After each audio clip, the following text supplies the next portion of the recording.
சொல்லணும். அது மற்ற நடிகர்கள்லாம் இப்போ தானே இந்த கேரவன் கலாச்சாரம், செல்ஃபோன், அப்போல்லாம் ஒன்றும் கிடையாது. ஏவிஎம்சி தியேட்டராக இருக்கட்டும், அதுக்கப்புறம் நடித்த படங்களாக இருக்கட்டும், செட்டை விட்டு வெளியவே போக மாட்டார் மனுஷன்.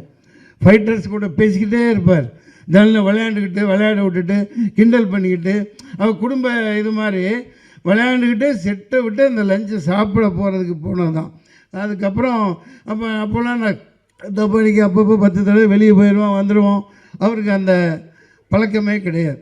குடும்ப நண்பர்களாக அந்த ஃபைட்டர்ஸ் கூட எல்லாத்து கூட சேர்ந்து பண்ணவும் தான் அவர் சண்டை காட்சி இது வரைக்கும் அவர் அளவுக்கு யாரும் முன்னுதாரணம் இல்லை.